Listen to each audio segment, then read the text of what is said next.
Welcome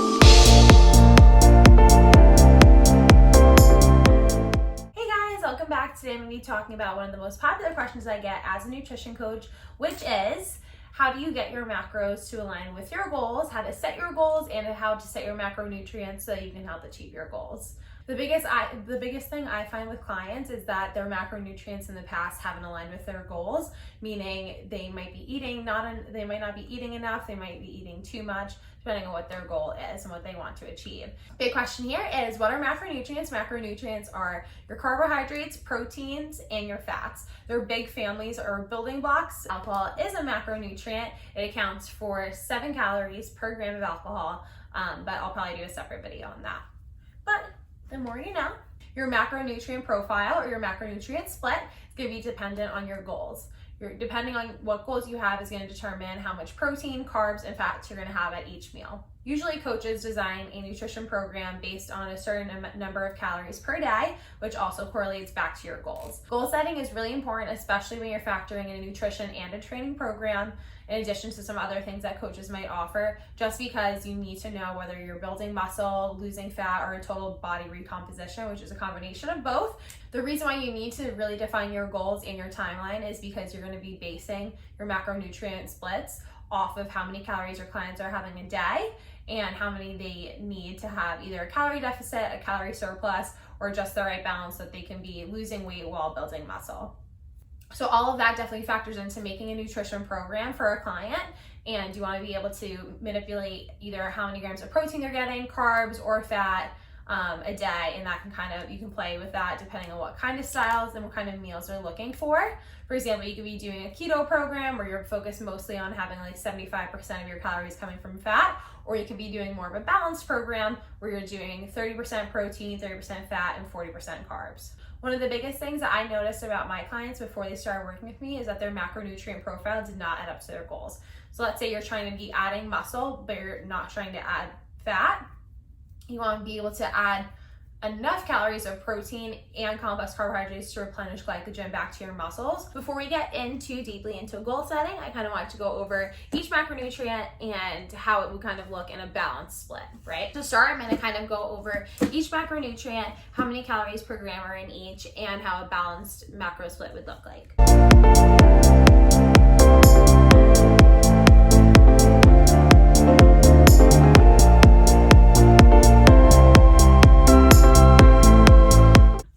So that was some quick math.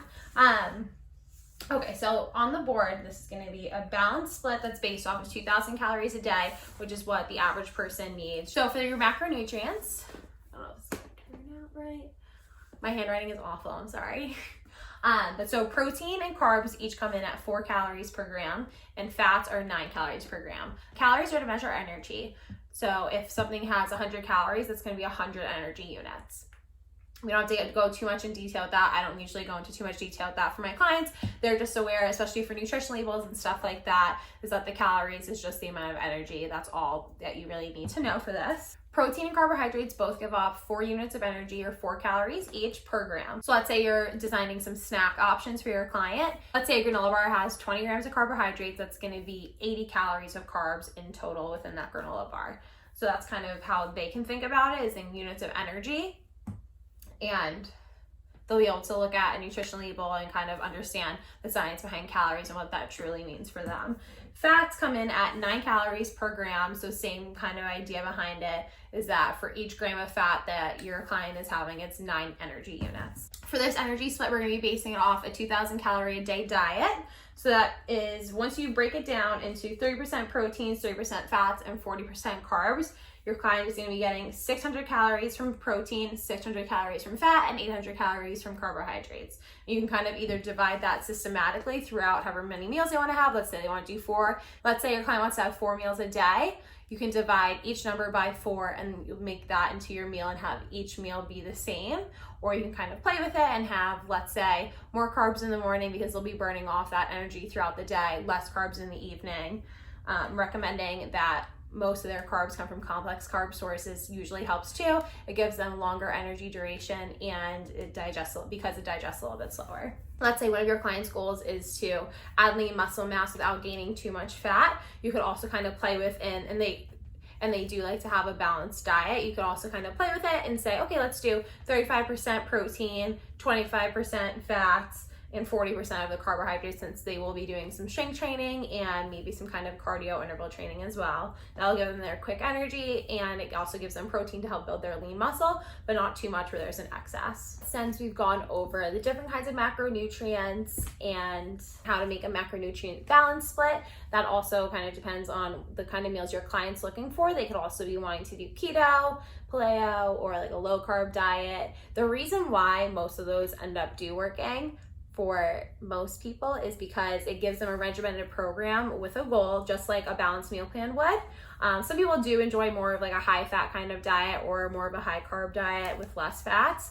It just kind of depends on personal preference as well. The reason why most of those diets do end up working for clients is because it does create a calorie deficit with some kind of mental goal in mind, whether it's being on keto or whatnot.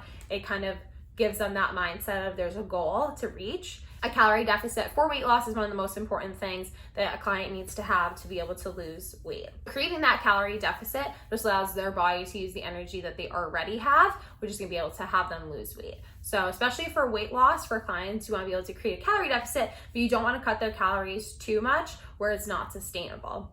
Let's say your client is overweight and they're at a 2,500 calorie diet right now. Even if you cut out 150 to 300 calories, that's going to be more sustainable than it would be if you were taking away 500 calories, bringing them down to the 2,000 calorie diet. You want to be able to slowly take them down. This way their weight loss is going to be sustainable and maintainable because it's nothing too far from what they're already doing. You want to be able to do small steps, especially for people just starting out. That being said, not every client needs to be tracking their macronutrients. For a lot of people, especially when you're just starting out, to say, okay, use a food scale or you're going to measure every single meal, it's just mentally a lot for them to be able to do.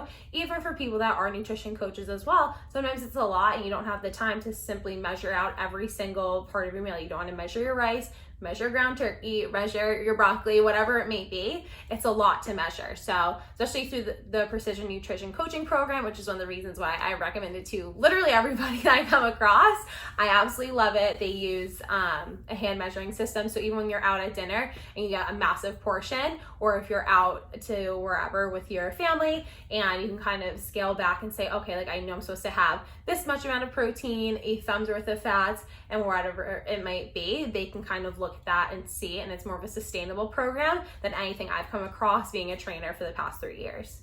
So again, I absolutely love it. If you guys haven't already checked it out, you can check out my Precision Nutrition review and unboxing of all my textbooks I still refer back to. Going back to the calorie deficit, the reason why for weight loss you need to have the calorie deficit is that so their body is using the energy that they already have stored, right? So thinking along the same lines, they're trying to add muscle, they need to have a surplus of energy. So for that, you want to be able to add a small calorie surplus, maybe within the 150 to 300 calorie range, just as a recommendation, but it's always good to start clients out at the lower end and see how far that gets them. There's a few ways that you can create a calorie deficit, specifically with training, and then when you're also calculating a calorie surplus, you want to take into account how much they are training. You want to make sure that they're not overtraining as well. So all of that definitely plays a big role. You want to be able to replenish muscle glycogen, especially for strength and conditioning people or physique bodybuilders, all that stuff. You really need to make sure your clients are getting good quality carbs and good quality lean proteins. Now that we've gone over the different kinds of macronutrients, the kind of different splits that you can have, we want to go over and kind of touch bases on how to make your macronutrient splits align with a goal, right? So often a client's going to come to you and they're going to say, I want to tone up, I want to lose weight, I want to become a bodybuilder in 8 weeks. We want to be making sure that we're setting realistic expectations for our goals, giving it enough time, because a lot of times people want things right now and that's it, but we can't always do that depending on what their goal is. So you want to be able to set realistic expectations, realistic goals, and that can mean anything from, let's say, how much weight they want to lose, how much muscle they want to add, and the time that they want to do it in, right? So we want to make sure we're giving them ample time to achieve what they want to achieve and not making sure that they're going to expect so much out of their program within 4 weeks, right? Because you might see some results within 4 weeks, but the real magic happens 8, 12, 16 weeks out. We want to make sure we make that super clear to our clients, especially just from the jump. So in addition to having realistic goals and realistic expectations for time, you want to make sure you're defining goals. right? So what I do with a lot of my clients is ask them why. Why do you want to tone up? What does that mean to you? Define a success for you. So let's say they want to say, okay, well, if I lost 15 pounds, okay, that's great. That's a good goal to have. But let's say maybe if we're going to lose 2 pounds every 2 weeks, something like that too. That could be a good goal to have. You want to be able to set goals that have enough time so that they're realistic. Like I mentioned before, you want to be able to define them. So not only defining the goal, but you want to define what the success means. So that's taking progress pictures, taking measurements, defining what the end result is going to be. It's going to make it so much easier for your clients to define the success. And especially if you're going to be doing online coaching or in-person coaching, you want to make sure that each week when you are checking in with them, or bi-weekly check-ins, whatever you might be doing for your clients, when you are checking in with your clients, you want to make sure that you've already established what success means. So if you want them to be drinking a gallon of water every single day, they're going to log that into MyFitnessPal or whatever you might be using to help them track.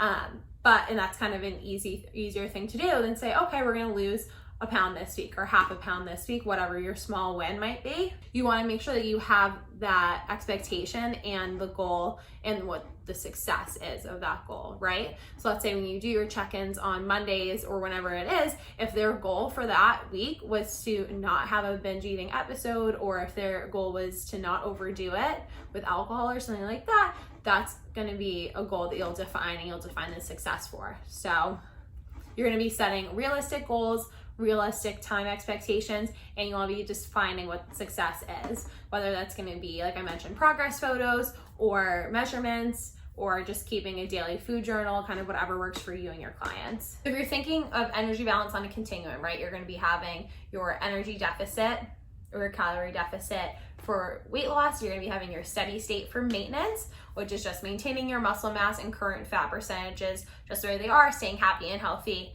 and right where they want to be.